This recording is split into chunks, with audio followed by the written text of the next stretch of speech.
فی الحال میں یہ بیان کرنا چاہوں گا کہ جو اللہ کا محبوب بن جائے، جس کے اللہ محب بن جائیں، جس سے اللہ کو محبت ہو جائے، اسے فائدہ کیا ہوتا ہے، اسے ملتا کیا ہے؟ تو میرے بھائیوں، جس کو اللہ کی محبت مل گئی اسے اور کیا چاہیے؟ اس سے باقی کیا رہ گیا ہے؟ جس کو اللہ اپنا محبوب بنا لے اس سے کون سی نعمت باقی رہ گئی ہے؟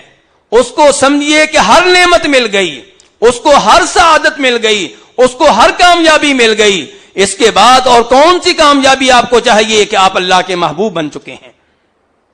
لیکن مزید تفصیل کے طور پہ ایک دو چیزیں آپ کے سامنے رکھنا چاہوں گا۔ سب سے پہلی بات یہ ہے کہ جس سے اللہ محبت کرنے لگ جائیں، اللہ تعالیٰ اس کی محبت فرشتوں کے دلوں میں ڈال دیتے ہیں۔ اللہ تعالیٰ ان کی محبت اپنے نیک بندوں کے دلوں میں ڈال دیتے ہیں۔ زمین میں اس کی قبولیت نازل کر دی جاتی ہے، زمین والوں کے دلوں میں اس کی مقبولیت ڈال دی جاتی ہے۔ امام بخاری روایت کرتے ہیں جناب ابو ہریرہ رضی اللہ تعالیٰ عنہ سے کہ نبی علیہ الصلوۃ والسلام نے ارشاد فرمایا کہ جب اللہ تعالیٰ کسی بندے کو اپنا محبوب بنا لیتے ہیں تو نادا جبریل، اللہ تعالیٰ جبریل علیہ السلام کو آواز دیتے ہیں اور کہتے ہیں جبریل سن لو، انی احب فلانا فاحبہ، جبریل مجھے اپنے فلاں بندے سے محبت ہے، تم بھی اسے اپنا محبوب بنا لو۔ فیحبہ جبریل، اس عظیم آدمی سے جناب جبریل بھی محبت کرنے لگ جاتے ہیں، بلکہ آسمان والوں میں جناب جبریل اعلان کرتے ہیں کہ سن لو، فلاں بندے کو اللہ نے اپنا محبوب بنا لیا ہے، تم سالے کے سالے اسے اپنا محبوب بنا لو۔ کتنا عظیم آدمی ہے جو زمین پہ پھر رہا ہے، زمین والے اس کی قدر نہیں کرتے، زمین والے اس کو اہمیت نہیں دیتے، لیکن آسمانوں میں اس کے اعلان ہو رہے ہیں۔ اور پھر میرے بھائیوں مزید ارشاد فرمایا کہ اللہ رب العزت پھر اس کی محبت زمین میں نازل کر دیتے ہیں۔ زمین میں وہ لوگ جو اللہ کے بندے ہوتے ہیں، جو نیک لوگ ہوتے ہیں، وہ بھی اس سے محبت کرنے لگ جاتے ہیں۔ موجودہ زمانے میں اس کی چند مثالیں آپ کے سامنے رکھنا چاہوں تو آپ سعودی عرب کے مفتی شیخ ابن باز رحمہ اللہ کو لے لیں۔ 20-25 سال پہلے فوت ہوئے ہیں۔ سعودیہ میں کہیں بھی چلے جائیں، لوگ ان سے ٹوٹ ٹوٹ کر محبت کرتے ہیں۔ کسی کا نظریہ جیسا بھی ہو، شیخ ابن باز رحمہ اللہ سے محبت کرنے والا ہوگا۔ یہ وہ لوگ ہوتے ہیں جن کی محبت زمین میں نازل کر دی جاتی ہے۔ شیخ البانی رحمہ اللہ کو لے لیں، ایک دنیا ان سے محبت کرتی ہے۔ یہ چند مثالیں دے رہا ہوں، ورنہ اللہ کے کئی ایسے بندے ہیں جنہوں نے دنیا سے اعراض کر کے اللہ کی محبت کے حصول کو اپنا مشن بنا لیا، تو اللہ رب العزت نے انہیں اپنا محبوب بنا لیا، بلکہ اپنے نیک بندوں کے دلوں میں ان کی محبت نازل کر دی۔ جن سے اللہ محبت کرنے لگ جائے ان کو کیا ملتا ہے؟ آئیے ایک اور حدیث سنیے گا، اسے بھی جناب ابو ہریرہ روایت کرتے ہیں۔ نبی علیہ الصلوۃ والسلام ارشاد فرماتے ہیں کہ اللہ تعالیٰ کہتے ہیں، حدیث قدسی ہے، من عادى لي وليا فقد آذنته بالحرب، کہ جو میرے کسی ولی سے دشمنی رکھے، اسے تنگ کرے، وہ مجھ سے اعلان جنگ کر رہا ہے، یعنی کہ اس کی پھر خیر نہیں ہے۔ جس سے اللہ محبت کرے وہ اللہ کا ولی ہے، وہ اللہ کا دوست ہے، اللہ کا محبوب بندہ ہے۔ اب اگر اسے کوئی تنگ کرے گا، اسے کوئی تکلیف دے گا، اسے کوئی دکھ پہنچائے گا، وہ اللہ سے اعلان جنگ کر رہا ہے۔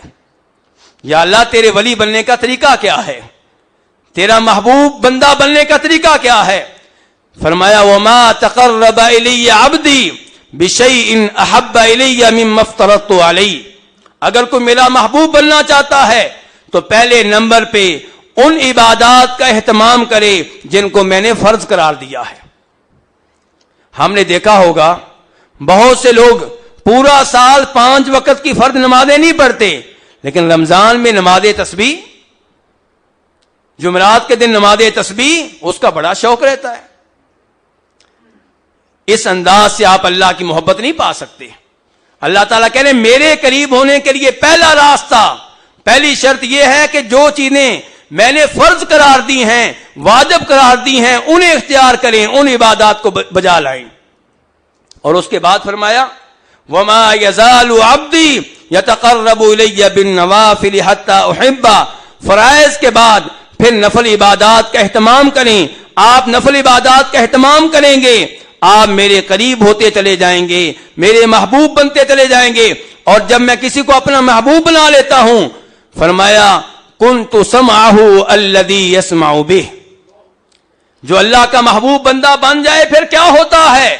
اللہ تعالیٰ فرماتے ہیں میں اس کا کان بن جاتا ہوں، کان سے صرف انہی چیزوں کو سنے گا جن کے سننے کو میں پسند کرتا ہوں، یعنی کہ حرام چیزیں سننے کی اللہ تعالیٰ اس کو توفیق ہی نہیں دے گا۔ فرمایا وَكُنْتُ بَصَرَهُ الَّذِي يُبْصِرُ بِهِ، میں اس کی آنکھ بن جاتا ہوں جس کے ساتھ وہ دیکھے گا۔ کیا دیکھے گا؟ وہ چیزیں دیکھے گا جن کو دیکھنے کی آسمان والا اجازت دے گا۔ وَكُنْتُ يَدَهُ الَّتِي يَبْطِشُ بِهَا، میں اس کا ہاتھ بن جاتا ہوں جس کے ساتھ پکڑے گا۔ اب یہ اپنے ہاتھوں سے شراب کی بوتل نہیں پکڑ سکے گا، اب اپنے ہاتھوں سے سود کی کمائی نہیں پکڑ سکے گا، اب اپنے ہاتھوں سے جوے کے پیسے نہیں پکڑ سکے گا، کیونکہ اس کے ساتھ اس کا رب ہے۔ اب اس کے ہاتھ کسی غیر عورت پہ نہیں پڑیں گے، کیونکہ اس کے ساتھ اس کا رب ہے، اس کے رب نے اس کو اپنا محبوب بنا لیا ہے۔ وَكُنْتُ رِجْلَهُ الَّتِي يَمْشِي بِهَا، جس کو میں اپنا محبوب بنا لیتا ہوں میں اس کا پاؤں بن جاتا ہوں جس کے ساتھ وہ چلتا ہے، یعنی کہ اب اس کے پاؤں کسی حرام کام کے لیے نہیں اٹھیں گے۔ فرمایا مزید خوشخبری یہ کہ ان سألنی لأعطینہ، یہ میرا محبوب بندہ بن چکا ہے، مستجاب الدعوات بن چکا ہے، یہ دعائیں بعد میں کرتا ہے، میں پہلے قبول کر لیتا ہوں۔ وَلَئِنِ اسْتَعَاذَنِي لَأُعِيذَنَّهُ، اگر اس سے کوئی خطرہ ہو، کوئی خوف ہو، کوئی ڈر ہو، مجھ سے پناہ مانگے میں اس کو پناہ دیتا ہوں۔ اللہ کا عظیم بندہ بن چکا ہے، اللہ کا محبوب بندہ بن چکا ہے۔ اور یہاں پہ وارننگ ہے ان لوگوں کے لیے جو اللہ کے ایسے محبوب بندوں کو تنگ کرتے ہیں، کیونکہ حدیث میں کہا جا رہا ہے کہ اگر یہ دعا کرے گا اللہ دعا قبول کرے گا، اگر اس نے آپ کے خلاف بد دعا کر دی تو آپ کے ہاتھ میں کچھ نہیں رہے گا۔ اللہ کے نیک بندوں کو تنگ کرنے سے بچیں۔ اور اللہ کے نیک بندے کون ہیں؟ آپ سب اہل توحید بیٹھے ہوئے ہیں اور آپ کو اللہ نے صحیح عقیدہ دیا ہے، وہ آپ کو قبروں پہ نہیں ملیں گے، وہ آپ کو مسجد میں ملیں گے، مسجد کی پہلی صف میں ملیں گے، مصلی امامت پہ آپ کو اللہ کا ولی ملے گا جو دنیا کو چھوڑ کر مصلی امامت کو سنبھالے ہوئے ہے 20 سال سے، 30 سال سے، 40 سال سے۔ یہ لوگ آپ کو مدرسوں میں ملیں گے جو 50 سال سے بخاری شریف پڑھا رہے ہیں، مسلم شریف پڑھا رہے ہیں، نسائی شریف پڑھا رہے ہیں، ابو داؤد کی احادیث کا درس دے رہے ہیں۔ یہ ہیں اللہ کے ولی۔ کون ہے اللہ کے ولی؟ جو مساجد کا نظام، مدارس کا نظام کئی سالوں سے سنبھالے ہوئے ہیں، جو اپنی دولت اللہ کی راہ میں لگا رہے ہیں، یہ اللہ کے ولی ہیں۔ تو میرے بھائیوں، یہ چند اسباب تھے جو میں نے آپ کے سامنے رکھے جن کے ذریعے ہم سب اللہ کی محبت کو پانے میں کامیاب ہو سکتے ہیں۔ اللہ تعالیٰ سے دعا کرتا ہوں اللہ تعالیٰ ہم سب کو اپنا محبوب بندہ بننے کی توفیق عنایت فرمائے۔ اللہ تعالیٰ ہمیں روز قیامت اپنے نبیوں، شہداء اور صالحین کے ساتھ اعلیٰ مقام عنایت فرمائے۔ یا اللہ جتنے مسلمان فوت ہو چکے ہیں سب کی قبریں منور فرما، یا اللہ سب کی قبریں کشادہ فرما، یا اللہ ان کی قبروں پہ اپنی رحمتیں نازل فرما۔ یا اللہ جتنے مسلمان مریض ہیں سب کو شفا عنایت فرما، جب تک بیماری موجود ہے یا اللہ صبر کرنے کی توفیق عنایت فرما۔ یا اللہ ہم سب کی اولاد کو نیک بنا، یا اللہ قرآن کا حافظ بنا، یا اللہ دین کا عالم بنا۔ یا اللہ جن کے پاس اولاد کی نعمت نہیں ہے ان پہ بھی کرم فرما، انہیں اولاد کی نعمت دے۔ یا اللہ جن کے پاس بیٹیاں ہیں بیٹے نہیں ہیں انہیں بیٹے دے تاکہ انہیں دین کا عالم بنا سکیں، قرآن کا حافظ بنا سکیں، تیرے دین کی خدمت کے لیے یا اللہ انہیں وقف کر سکیں۔ یا اللہ اس عظیم ملک کی حفاظت فرما۔ یا اللہ یہاں کے حکمرانوں کو یہاں پہ دین نافذ کرنے کی، شریعت نافذ کرنے کی توفیق عنایت فرما۔ یا اللہ یہاں کے حکمرانوں کو دین، توحید، ایمان کی باتیں سیکھنے کی توفیق عنایت فرما۔ یا اللہ مسلمان مظلوم جہاں پہ بھی ہیں، جس ملک میں ہیں، جس شہر میں ہیں، جس